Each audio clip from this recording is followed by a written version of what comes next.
Bonjour à toutes et à tous et bienvenue dans Y'a pas que le sport. Aujourd'hui, nous allons parler du deuil du sportif en fin de carrière. Et pour en parler, j'ai le plaisir de recevoir une ancienne athlète qui est aujourd'hui journaliste sportive, Vanessa Gladon. Bonjour Vanessa. Bonjour, merci de me recevoir aujourd'hui. De même, merci d'avoir accepté notre invitation. Toutes les bonnes choses ont une fin et cela s'applique à toutes les professions. Mais qu'en est-il des sportifs de haut niveau qui, eux, se consacrent à 100%, à 1000% à leur carrière, qui eux se préparent mentalement, physiquement aux grandes compétitions? Qu'en est-il le jour où il faut tout arrêter, où il faut tourner la page et passer à autre chose? Est-ce que ces sportifs-là sont prêts à passer à autre chose? Aujourd'hui avec mon invitée, on va en parler car justement, elle a vécu ça.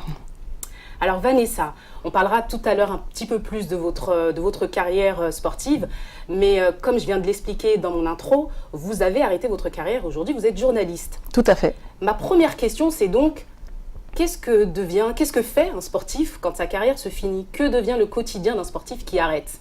Alors, chaque quotidien est dépendant de la notoriété de ce sportif. Ouais. Teddy Riner, le jour où il prendra sa retraite, vous supposez bien qu'il sera sursollicité. Et puis certains d'autres, sports un peu plus anonymes, ils tombent un peu dans l'anonymat. Et là, c'est un peu le gouffre, c'est le vide abyssal du temps libre, qui n'est pas forcément facile à gérer pour tout le monde. C'est pas facile. Est-ce que l'on peut dire que le sport aujourd'hui, pour les sportifs de haut niveau, je parle bien, ça devient une addiction? C'est une addiction pour ces personnes-là? Alors, il faut comprendre plusieurs choses. Généralement, quand on devient sportif de haut niveau, on devient sportif de haut niveau très jeune. Donc, on a un rythme de vie qui est basé, qui est tout un écosystème autour du sport. Et puis, évidemment, le sport, on le sait, génère des hormones. Adrénaline, noradrénaline, la noradrénaline, souvent connue pour déstocker les graisses du moins, la dopamine, et c'est ce qui va nous intéresser aujourd'hui.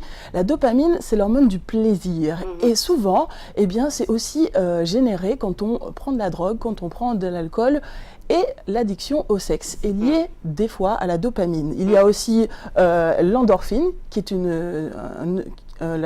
l'hormone d'endorphine a une structure de neurotransmetteur qui est proche de la morphine, donc qui donne le sentiment de bien-être. Vous connaissez cette sensation, quand on fait du sport, à la fin, eh bien, on se sent bien. Eh bien, forcément, tout ça a créé une homéostasie biochimique, c'est-à-dire que dans le corps, on a eu l'habitude d'avoir toutes ces hormones. Et quand on arrête le sport, on est en manque. Et voilà pourquoi, évidemment, non seulement le rythme de vie n'est plus le même, mais dans le corps, on ne se sent plus pareil. Donc, quelquefois, eh bien, certains sportifs tombent souvent dans la drogue, l'alcool, et quelquefois, on en parle moins, mais à l'addiction au sexe.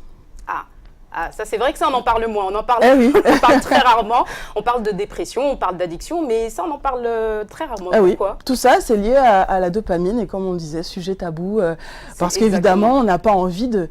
On s'intéresse déjà moins à eux, puisqu'ils font plus la une des journaux, ils sont plus dans les tabloïds, et puis généralement quand on est addict à quoi que ce soit, on n'en parle pas. On n'en parle pas, exactement.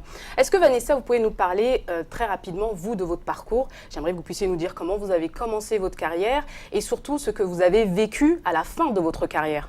Alors ma carrière est très classique, j'ai découvert l'athlétisme au cours du collège, j'ai été repérée, mon professeur de PS me dit tu as quelques qualités, viens par ici, et puis chemin se faisant, j'ai terminé en équipe de France, championnat du monde, où j'ai eu, pour la petite anecdote, j'ai vu Usain Bolt battre tous les records du monde de mes yeux, donc j'en garderai évidemment un grand souvenir. Quant à ma fin de carrière, elle s'est passée assez facilement, j'ai terminé ma carrière en 2012, 2 semaines plus tard j'étais sur France Télévisions en direct pour être consultante pour les Jeux Olympiques de Londres. Donc assez facilement, je suis passée à la suite. Assez facilement, professionnellement parlant en tout cas. D'accord, parce que vous étiez préparée. Parce que j'étais préparée, évidemment. Alors, on en parle souvent de la reconversion professionnelle. Aujourd'hui, personne ne peut dire qu'il n'est pas au courant, qu'il faut préparer sa reconversion. On la prépare. Moi, j'ai fait un master, et puis j'ai fait une école de podologie, parce qu'on se cherche, on ne sait pas trop ce qu'on veut faire. Et puis, j'ai fini par faire une école de journalisme. Mais tout ça, ça a été préparé professionnellement parlant. Mais qu'en est-il de ma reconversion identitaire, psychologique, sociale, financière? Des fois, c'est pas si simple. Et quelles ont été les grosses difficultés que vous avez rencontrées, vous, quand vous avez commencé votre carrière de journaliste? Déjà, l'environnement, est pas le même. Ouais. On se coupe assez brutalement de son écosystème dont j'en parlais tout à l'heure, de son environnement sportif. Généralement, on voit tous les jours les mêmes gens, son entraîneur, ses copains d'entraînement. On a un peu les mêmes blagues. Et puis du jour au lendemain, je me suis retrouvée dans une rédaction sportive. Alors je me suis sentie un peu comme à la maison puisqu'il s'agissait de sport. Mais la rédaction sportive, c'est pas un groupe d'entraînement. Ce ne sont pas les mêmes blagues, ce ne sont pas les mêmes références. Et ça a été difficile parce que je me suis sentie seule, vraiment. Pourtant, on aurait pu croire que j'avais tout. Hein. J'avais une reconversion à la télé assez facilement.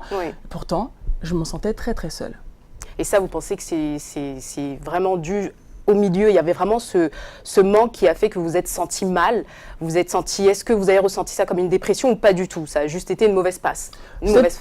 C'était pas forcément une dépression, d'autant que je vivais quand même des choses assez fortes. Je découvrais le monde de la télé, je découvrais la rencontre avec des sportifs d'une autre vision. J'avais l'œil du journaliste maintenant qui était un petit peu différent, même si j'étais encore entre deux chaises. Donc je pense pas que j'ai vécu ça comme une dépression. Je pense que j'ai vraiment vécu ça comme un deuil. Et les psychologues l'appellent la petite mort. J'ai vraiment suivi ça comme une petite mort. C'est-à-dire qu'il faut apprendre à faire le deuil, passer à autre chose. Mais comme je le dis souvent, un deuil, je ne suis pas sûre que ça soit la fin de quelque chose. Je pense qu'on vit avec, quand on perd sa maman, quand on perd son papa, quand on perd quelqu'un d'important dans sa vie, eh bien on ne l'oublie pas. On vit avec, et je pense que c'est ça. Je vis avec le fait d'être une ancienne sportive de haut niveau. Je suis plus une sportive de haut niveau dans mon corps, je suis plus une sportive de haut niveau dans mon l'alimentation, dans l'effort physique, même si j'essaie d'en faire un peu juste pour garder une ligne un petit peu correcte, d'autant que mon métier est quand même très télégénique. Mais je n'ai plus évidemment cette sensation de courir très vite, même quand je cours après un bus, je cours plus aussi vite. Et alors là, quant au saut en hauteur, au triple saut, à la longueur, là, je saute pas dans la rue, non. Est-ce que c'est une question d'adaptation finalement? Il faut s'adapter, il faut tout simplement s'adapter à son nouveau rythme de vie. C'est simple en fait, c'est peut-être ça. Ça paraît simple, mais la première des choses, c'est qu'il faut le savoir. Moi, personne ne m'a dit que ça aurait été difficile. Pour moi, on m'a dit, écoute, si tu prépares ta reconversion, tout ira bien. Donc j'ai quand même préparé un master, pour moi tout allait bien, j'avais un boulot, donc je ne comprenais pas pourquoi j'allais mal. Mais personne ne me dit qu'il y a une phase d'adaptation. Autour de moi, les gens ont des espérances, même moi. Il y a une grosse différence entre la vie rêvée, la vie que j'imaginais après ma carrière de haut niveau et la vie réelle. Je pensais que j'aurais eu du temps libre, que j'aurais fait plein de choses. Je me souviens avec ma meilleure amie qui a arrêté en même temps que moi, qui était au JO de Rio, au JO de Pékin et de Londres. Et on arrête en même temps et on se dit, on va écumer les soirées, on va faire plein de soirées. Bon, évidemment, ça a duré quelques semaines. Et puis on se dit, oh non, c'est pas pour nous, on n'est pas fait pour ça. Mais on est vraiment seul face à soi, alors qu'on a une vie rythmée, un coach pour nous dire, sois là à telle heure avec des séances kiné, avec ostéo, avec des fois un préparateur mental, ça n'a pas été mon cas, mais certaines personnes ont vraiment un rythme de vie et on se retrouve seul face à soi. Et ça, je crois que c'est la plus grande difficulté. Il faut que ça se prépare, il faut que des gens nous disent attention, ça va t'arriver. Juste pour te dire, ok, je suis dans cette phase, il n'y a rien de grave, je suis juste dans cette phase, ça ira mieux. Mais je passe une période difficile. Moi, personne ne me l'expliquait, donc je ne comprenais même pas ce qui m'arrivait. Et c'est peut-être ça le problème, on n'en parle pas assez. C'est un sujet, comme on l'a dit au début de l'émission, c'est un sujet qui est entre guillemets tabou, on n'en parle pas. Et justement, on a besoin d'en parler. Il faudrait peut-être que les équipes qui encadrent ces jeunes sportifs, donc comme vous, quand vous avez commencé votre carrière, peut-être que quand vous avez commencé, si on vous en avait parlé, vous auriez pu être prête. Je crois qu'il faut différencier les choses. Un coach est là vraiment pour être dans le moment présent, amener l'athlète à ses objectifs ou le sportif à ses objectifs. L'après-carrière, je pense qu'il faut que ce soit un peu plus générique ou présenté par quelqu'un d'autre, dont c'est un peu plus la spécialité. Plutôt quelqu'un d'autre. Oui. Quelqu'un d'autre. Ou des agences externes. On a parlé il n'y a pas très longtemps, j'ai eu un sujet, on a parlé de la reconversion. Peut-être que ces agences aujourd'hui qui voient le jour et qui conseillent les jeunes et même les plus âgés à la reconversion devraient faire ce travail-là. Du coup, parce que ça va de pair avec la reconversion. Tout à fait, ça va de pair avec la reconversion.